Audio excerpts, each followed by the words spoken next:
Coucou mes puces! I have runny eyes today. I think it's because I haven't had black liner in my waterline for a while, and yeah, I don't know what's happening. So if there's a lot of blinking going on today, that's why. I am back with a very exciting video. It is our long-awaited top foundations video, and I really needed to film today because I ran out of videos and something has to go up. And I was chatting back and forth with my sissy April, who also needed to film today, and we just were like, what are you gonna film? I don't know, what are you gonna film? What do you feel like doing? And April's the foundation master. Like, she is my inspiration for loving foundation. She always has great recommendations. Anytime I'm curious about something, usually April has tested it and I can ask her about it. And so I decided that, or I decided a while ago that I wanted to do my favorite foundations, but when April and I today were chatting, we decided that it would be fun. We haven't collabed in a while, so we were going to do a collab together, and she'd put out her top 5 favorites and I'd put out my top 5 favorites, and there would be 2 videos for you guys to watch. So I will link April's channel down below.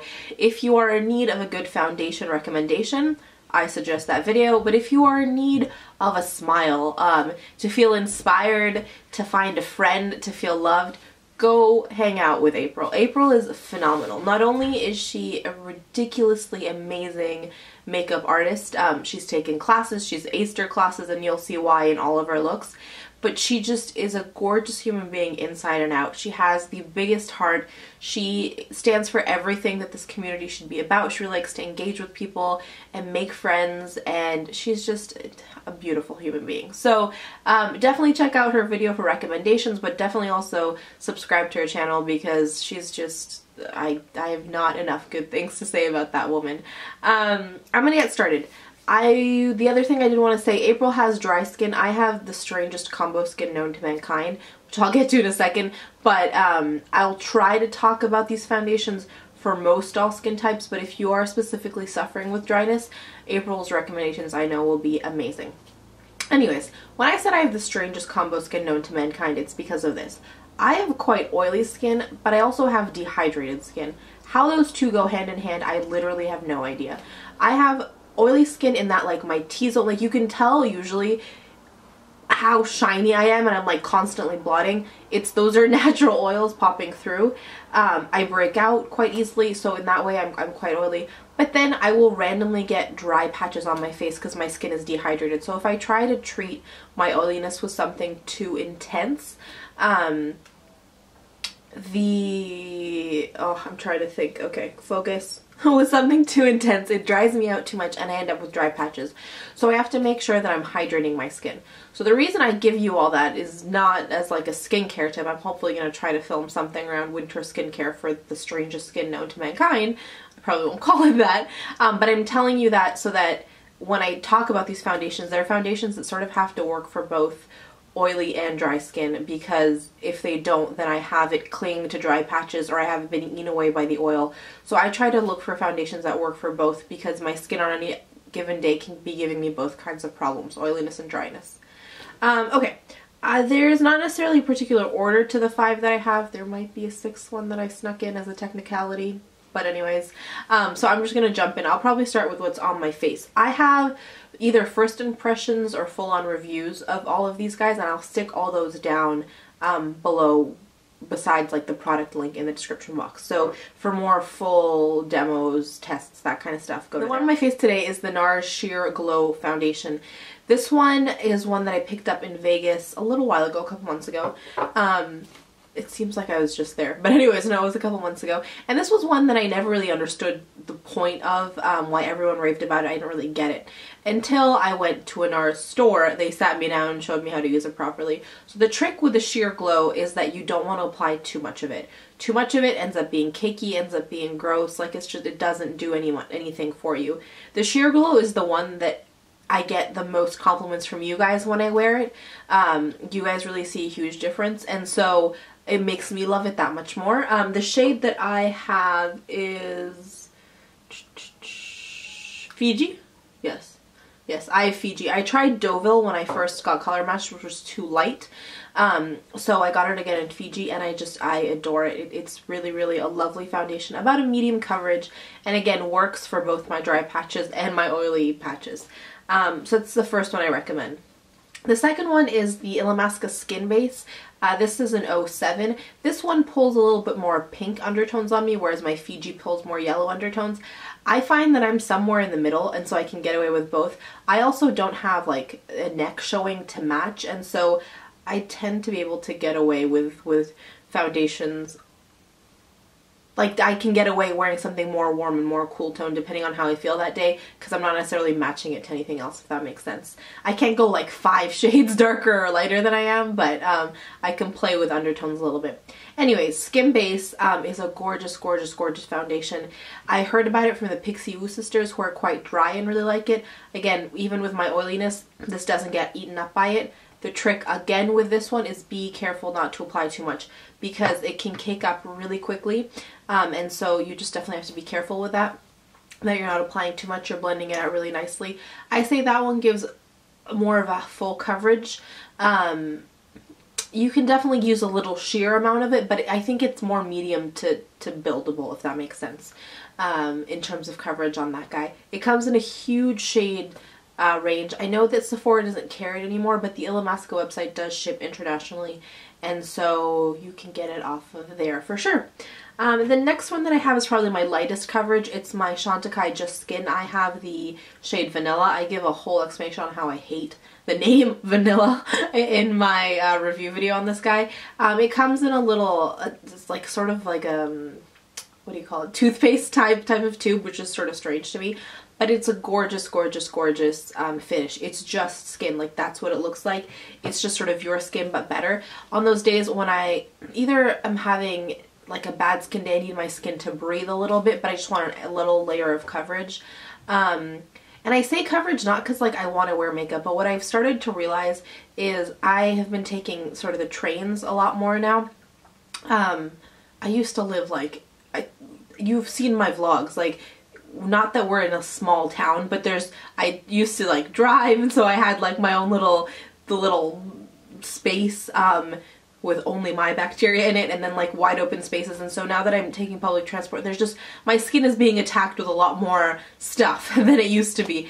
And I've found that on days when I don't wear anything at all, there's just no protective layer between my skin and all that kind of grit and grime. And so if I can wear at least a little bit of something on my face, at least on days I know I'm doing a lot of commuting, it does actually help my face from breaking out, strangely enough. I definitely have to make sure I'm washing my face really well at the end of the day, but on those days when I just need a layer to sort of protect myself from the environment, I reach for this guy, because it doesn't give a whole hell of a lot of coverage, so I don't feel sort of like it's clogging my pores, but it gives enough of a nice finish. It lets my skin breathe, and protects it from all those environmental garbages. I'm at a lack for words, but yeah, I really like this guy, and so for anyone wanting that kind of coverage, this is a great bet for that. The next one that I want to talk about is the Tom Ford Traceless Foundation Stick. This was one of the newest ones that I've bought, but this one, I don't know, there's baby unicorn something tears in it. It comes sort of similar to that Bobbi Brown stick, or the Fit Me from Maybelline. It's a twist up sort of cream type of dealio. This one, without fail, every time I've worn it, I get the same compliment, which is you just look so well rested, you look like you've had a great night's sleep. Those are the words I get.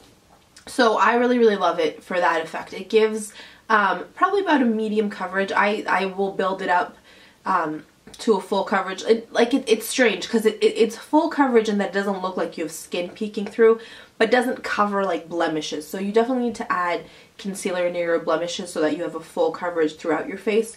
On its own, it's probably about a medium coverage. It is nicely buildable. I don't feel like it cakes up too much. You could definitely put on too much of it if you just sort of like glide it over your face.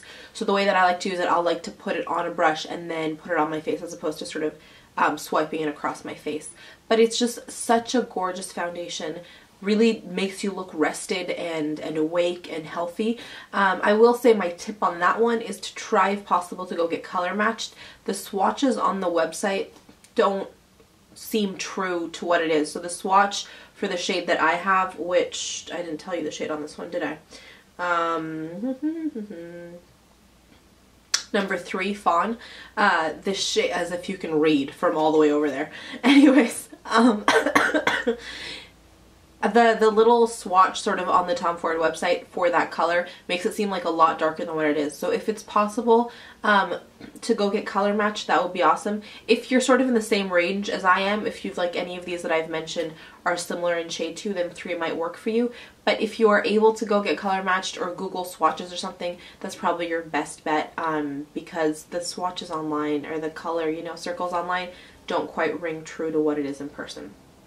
Okay, and then my last and most recent addition to the collection is my Becca Ultimate Coverage Complexion Cream. This is in a shade Nude. This is definitely a shade, one shade darker than like my actual skin tone, but I like having like a summer type shade, like just a little bronzy shade I can have on hand.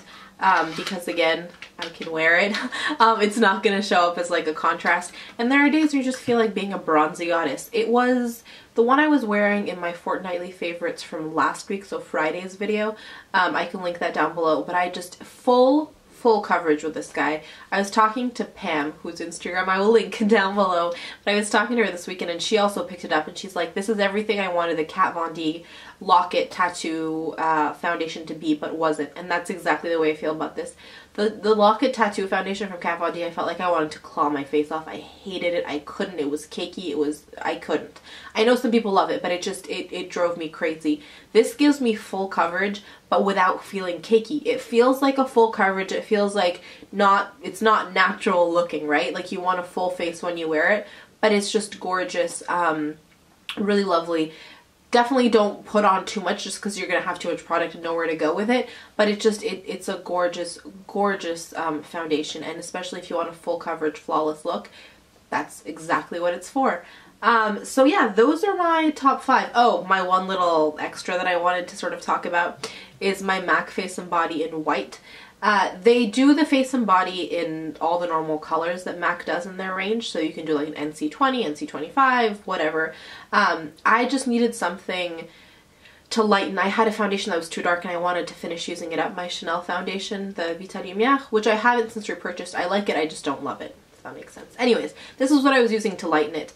I will say that it's gorgeous for that. If you need something to lighten your foundations, I highly, highly recommend this guy. Not only because it's white and it will actually lighten foundations, but also because it's such a beautiful, like my sister used to tell me, you have like porcelain baby doll face when I would wear it, because it adds this sense of coverage to your face that's sort of airbrushed but lovely. If you're going for a sheer makeup day, probably don't add too much of this to your foundation, but if you're building on a full coverage but you want to lighten it up, definitely go for that. I know people rave about the MAC Face and Body in general because they love how you can go from a sheer to a full coverage effect with sort of the colored ones in the range. It's just not one that I've tried yet. I wanted to mention the one in white, which I just showed you, because I love using it to lighten different foundations. I think that is it for me today. Please make sure to check out April's video, which like I said will be linked down below. I think all I have to do left to do today is some points of positivity. So we're going to get those done and then I'm going to wish you a good day. My first point of positivity is Terry's chocolate oranges. Pam sent me my first Terry's chocolate orange and it is delicious. I have since not only found more of them, but I found a like a pack where they have like little mini ones, so like individually wrapped ones that are like, some are crunchy, some are original flavor, like there are different flavors. I am so excited. I'm waiting to finish my chocolate orange to go pick up. Yeah, so I'm just trying to finish up the one I have so that I don't have like a lot of chocolate that's easily accessible to me. But those have just been bringing me, both the ones I'm eating and the ones I'm planning to pick up, have been bringing me a lot of joy and they're just so yummy. And if you haven't had one yet, highly recommend checking out that chocolate. Point of positivity is an article on friendship in the Huffington Post that one of my really sweet friends sent to me. I will link it down below, but if you have anyone that's really special in your life, read it for sure and then pass it on to someone. I truly urge you, because it's just, it was one of those things that when you read it you realize how special that person, those people in your life are, and when you receive it, it means that much too. I'm not making very much sense. I hope you understand the general gist of what I am saying. But yeah, I want to share it with all of you guys because so many of you make me feel that way, and I loved receiving it, so I wanted to share it. And then my third point of positivity is getting to sleep in. I legitimately was in my pajamas till 3 p.m. today, and it was exactly what I needed. I'm feeling back in fighting form, and that's really, really exciting. The cough is holding on, but I think it'll pass pretty quickly. So I want to send you guys tons and tons of love. Thank you as always so much for being here. And yeah, just want to wish you an awesome holiday season, whatever it is you're up to. And lots of love. And as always, I can never leave you without reminding you that life is just too short to wear boring lipstick. Bye guys!